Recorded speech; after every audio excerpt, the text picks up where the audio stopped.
So, kapag may dryness po ang babae, meaning hindi pa siya basa doon sa kanyang pechay, of course, magkakaroon siya ng uncomfortable and painful once na pinasok nyo yan. Lalo na kung ang posisyon ay direct. Maitim ba skin, underarm at singit mo? K-Skin ang bahala sa'yo. Premium ang ingredients, paraben-free and sulfate-free, and FDA-approved, kaya safe for everyone. With K-Skin, ibalik ang alindog mo. Huwag nang magpahuli. Hi guys! Welcome back to our channel. Kumusta po kayong lahat? Sana ay nasa mabuti po kayo. At sa mga hindi po nakakakilala sa akin, my name is Geraldine. At kung bago lang po kayo sa channel na to, pwede po pong makahingi ng isang favor to please consider to subscribe dito po sa ating channel. And also, huwag nyo na rin po sanang kalimutan i-like and follow ang ating Facebook page official and also ang ating TikTok account, Geraldine.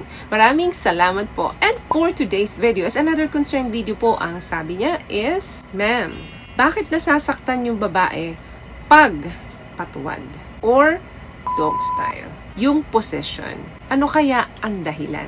Yes, may mga kababaihan po talaga na nagkakaroon ng discomfort feeling kapag ginagawa ang posisyon na to. But, marami pong mga kababaihan na ini-enjoy ang posisyon na to or favorite nila ang posisyon na to. But, before that, ano ba muna yung ganitong posisyon? From the word itself, dog, so yung kanyang dalawang tuhod, yung kanyang dalawang braso or yung kanyang arms ay nakalapat pareho sa floor or kaya naman sa bed. So, paano ba tumayo ang isang aso? Ganun po ang posisyon ng isang babae kapag gagawin niya ito. Ang posisyon na ito ay meron talagang deep penetration. Kaya kapag ang babae ay hindi ready, masasaktan talaga siya dito. Pero sa mga kalalakihan na hindi naman gaanong pinagpala ang size ng kanilang dinadala, number 1 magandang posisyon po ito para doon sa may mga katamtamang size lamang ng kanilang ari. Now, ano bang dahilan kung bakit may mga babaeng nasasaktan kapag ginagawa ang style na to? Number 1 na dahilan dyan, possible na may dryness siya. Dry ang kanyang down there. Ano bang kadahilanan kung bakit may mga babaeng nakakaranas ng dryness? Andyan na po ang hormonal changes. Kapag ang isang babae ay nagbe-breastfeed or nagpapasuso siya ng kanyang baby, or kaya naman nando na siya sa menopause stage or menopause na ang isang babae. So, kapag may dryness po ang babae, meaning hindi pa siya basa doon sa kanyang pechay, of course, magkakaroon siya ng uncomfortable and painful once na pinasok nyo yan.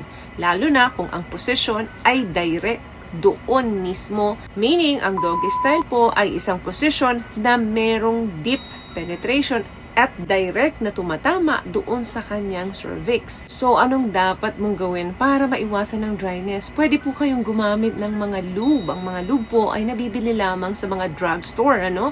Pwedeng sa Watson, pwedeng sa Mercury Drug. Sabihin nyo lang, lubrication. Alam na nila yan. Better kung water-based ang gagamitin ninyo kasi mas mild ang ginamit na formulation dyan and very safe po. Or kung wala naman, pwedeng habaan ang foreplay kasi possible na kulang ka din sa foreplay kung bakit nagtidry ang isang babae. Pangalawang dahilan, possible na may endometriosis si Mrs. Ano ba to?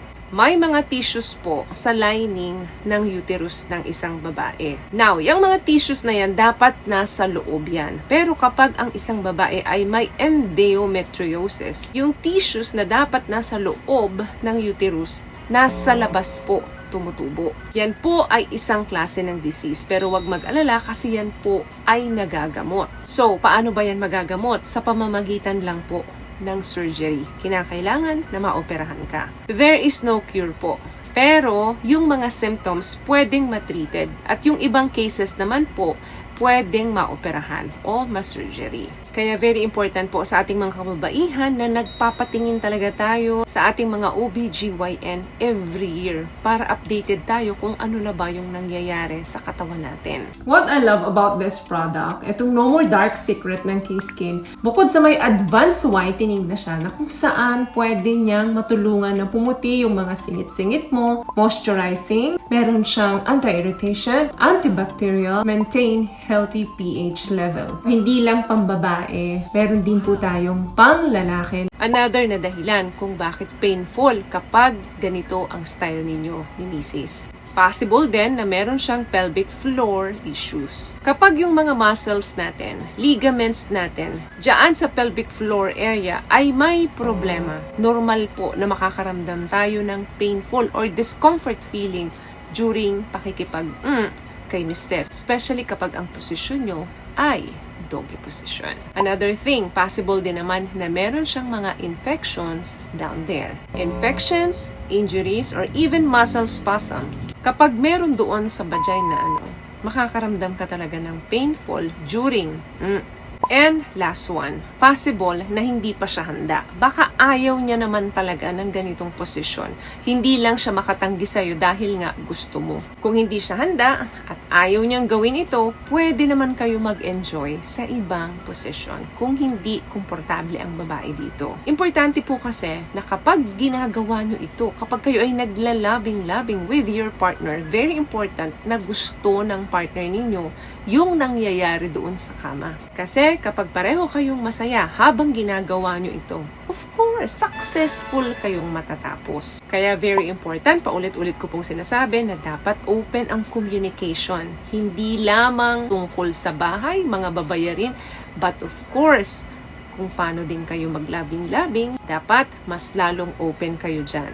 Kasi remember, hindi naman po manghuhula ang mga partner natin na hulaan kung saan banda masarap at hindi masarap. Kailangan nyo talagang i-guide yung mga partner ninyo para matamaan nila yung mga spot na gusto ninyong patamaan. So, may nakuha ka bang tips sa mga napag-usapan natin ngayon? At kung nagustuhan mo ang ating video, please give it a thumbs up, comment down below, and also share this video na rin po sa mga kaibigan na tingin yung matutulungan ng video natin. Once again, palagi po kayong mag-iingat at palagi po kayong manalangin. Thank you guys for watching and see you in our next one. Always love yourself and be a blessing. Bye!